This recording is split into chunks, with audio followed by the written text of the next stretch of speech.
The Raven by Edgar Allan Poe. Once upon a midnight dreary, while I pondered, weak and weary, over many a quaint and curious volume of forgotten lore, while I nodded, nearly napping, suddenly there came a tapping, as if someone gently rapping, tapping at my chamber door. "'Tis some visitor," I muttered, tapping at my chamber door. Merely this, and nothing more.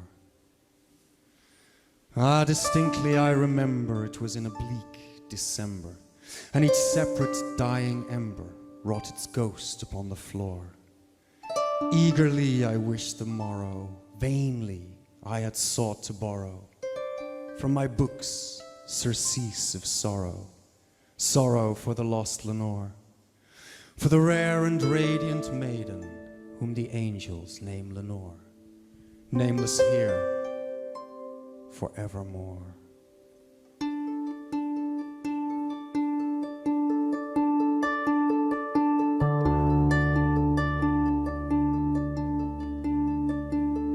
And the silken, sad, uncertain rustling of each purple curtain thrilled me, filled me with fantastic terrors never felt before. Presently, to still the beating of my heart, I stood repeating, "'Tis some visitor entreating entrance at my chamber door. Some late visitor entreating entrance at my chamber door. Merely this, and nothing more."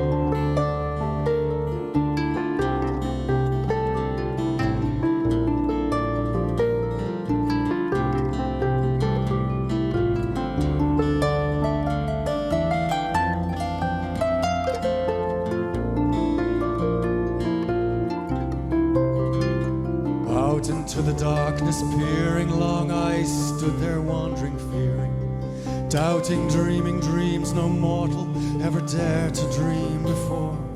But the silence was unbroken, and the stillness gave no token, and the only word there spoken was the whispered word Lenore. This I whispered, and an echo murmured back the word Lenore. Merely this, and nothing more.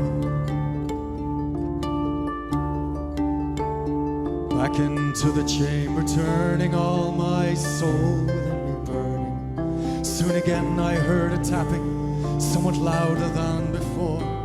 "Surely," said I, "surely that is someone at my window lattice. Let me see then what thereat is, and this mystery explore. Let my heart be still a moment, and this mystery explore. 'Tis the wind, and nothing more." Open wide I flung the shutter, when with many a flirt and flutter in there stepped a stately raven of the saintly days of yore. Not the least obeisance made he, not a minute stopped or stayed, but with mien of lord or lady perched upon my chamber door, perched upon a bust of Eris just above my chamber door, perched and sat, and nothing more.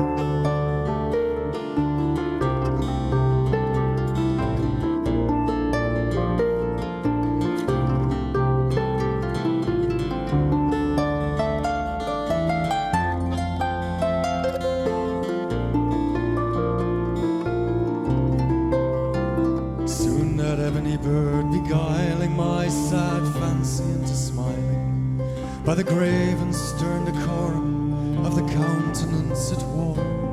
"Though thy crest be shorn and shaven, thou," I said, "art sure no craven, ghastly, grim and ancient raven, wandering on the nightly shore. Tell me what thy lordly name is on this night's Plutonian shore." Quoth the raven, "Nevermore."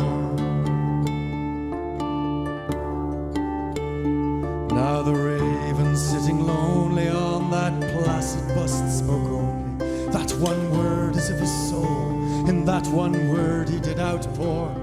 Nothing further than he uttered, not a feather than he fluttered, till I scarcely more than muttered, other friends have gone before. On the morrow he will leave me, as my hopes have flown before. Quoth the raven, nevermore. Then methought the air grew denser, perfumed by an unseen censer, swung by seraphim whose footfalls tinkled on the tufted floor.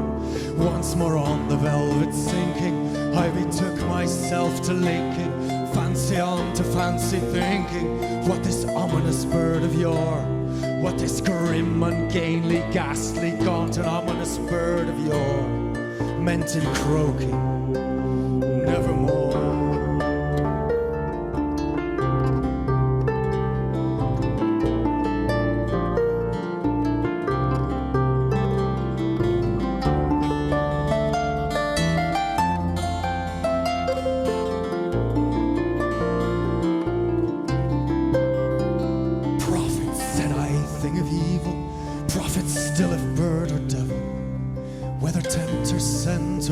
Tempest tossed thee here ashore, desolate yet all undaunted on this desert isle enchanted, on this home by horror haunted.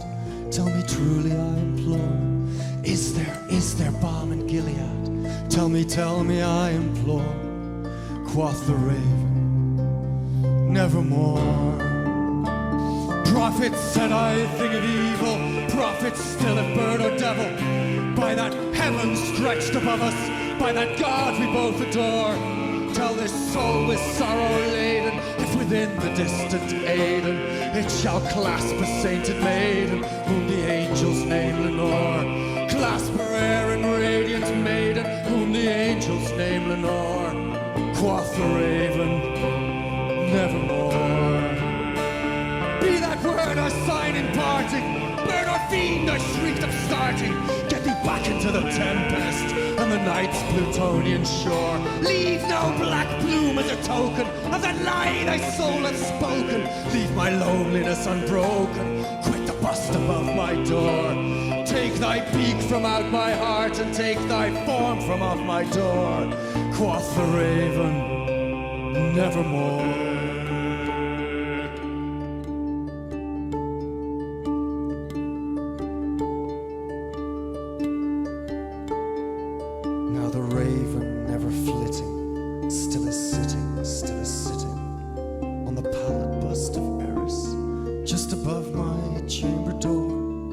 His eyes of all the seeming of a demon's that is dreaming, and the lamplight o'er him streaming throws his shadow on the floor, and my soul from out that shadow